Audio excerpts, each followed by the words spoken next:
कभी सोचा है कि कोई और होने का नाटक करके कहाँ तक पहुंचा जा सकता है?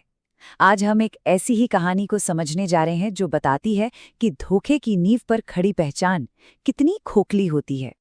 ये सवाल ना सिर्फ कहानी का नहीं है, ये हम सबकी जिंदगी से जुड़ा हुआ है। क्या वाकई एक झूठ किसी को कामयाबी की चोटी तक ले जा सकता है? और अगर हाँ, तो फिर उस ऊंचाई पर टिके रहने के लिए क्या कीमत चुकानी पड़ती है? चलिए इसी को समझते हैं। हमारी कहानी का हीरो कोई शेर या हाथी नहीं, बल्कि जंगल की हायरार्की में सबसे नीचे खड़ा एक सियार है। और उसकी प्रॉब्लम बहुत ही बेसिक है, बस जिंदा रहना। तो ये है हमारा मेन कैरेक्टर। देखिए, दिमाग तो तेज है इसका, पर हिम्मत के नाम पर जीरो। और ये कॉम्बिनेशन बड़ा खतरनाक होता है, क्योंकि उसकी चालाकी उसे बड़े सपने दिखाती है, लेकिन डर उसे हमेशा पीछे खींच लेता है। मतलब उसकी पूरी दुनिया ही दो चीजों के इर्द गिर्द घूमती थी, एक पेट की भूख और दूसरा बाकी जानवरों का डर। वो जंगल में सबसे नीचे था, जहां हर दिन बस एक जंग थी। पर कहते हैं ना, किस्मत कभी कभी बड़े अजीब मोड़ लेती है। एक हादसा और एक पल में लिया गया फैसला इस डरपोक सियार को एक ऐसा मौका दे देता है जिसकी उसने कभी कल्पना भी नहीं की थी। हुआ यूं कि कुत्तों का एक झुंड उसके पीछे पड़ गया। जान बचाने के लिए वो भागा और सीधा एक धोबी के नीले रंग से भरे मटके में जा गिरा। मौत से तो बच गया, पर जब वो बाहर निकला तो वो अब पहले वाला सियार नहीं रहा था। उसके सामने एक सुनहरा मौका था। सोचिए, जंगल के जानवरों ने ऐसा कुछ पहले कभी नहीं देखा था। ये अजीब नीला जीव आखिर है कौन? सब डर गए, और इंसान हो या जानवर, जो चीज समझ नहीं आती उससे डरते ही हैं। बस इसी डर में सियार ने अपनी ताकत देख ली। उसने मौके पर चौका मारा।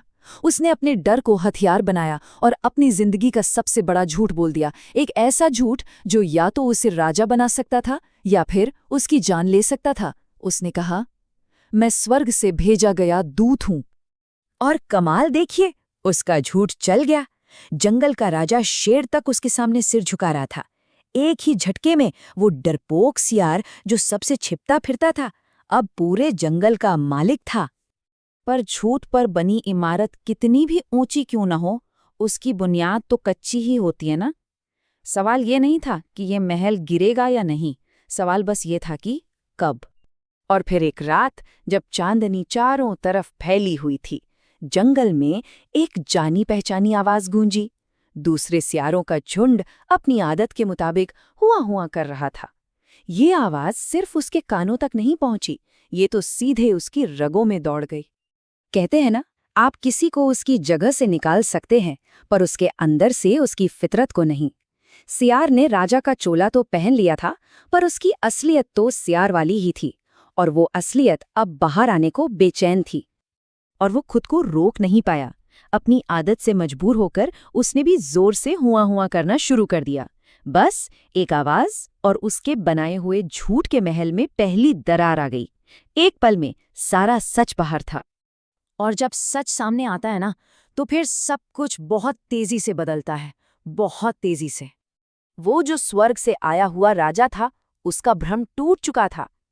अब सबके सामने कोई राजा नहीं, बल्कि सिर्फ एक रंगा हुआ डरपोक सियार खड़ा था। उसका बड़ा सा झूठ एक मामूली सी सच्चाई में बदल गया था। शेर की एक दहाड़ ने पूरे जंगल को सच्चाई बता दी।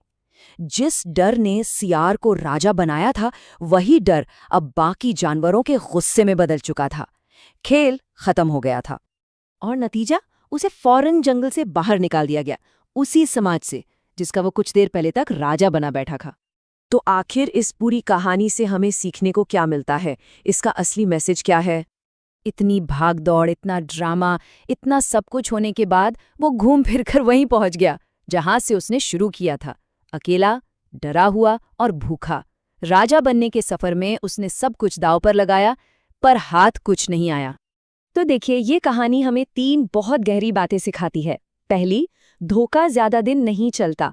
दूसरी, आपका असली स्वभाव वो एक न एक दिन बाहर आ ही जाता है, चाहे आप उसे कितना भी छुपा लें। और तीसरी, जो सबसे जरूरी है, कि किसी और का मुखौटा पहनकर सच्ची खुशी कभी नहीं मिल सकती। ये कहानी असल में एक आईने की तरह है। ये हमें याद दिलाती है कि हम अपनी असलियत से भाग नहीं सकते, उसे छुपा सकते हैं, उस पर रंग चढ़ा सकते हैं, पर उसे मिटा नहीं सकते। और वो हमेशा बाहर आने का कोई ना कोई रास्ता ढूंढ ही लेती है।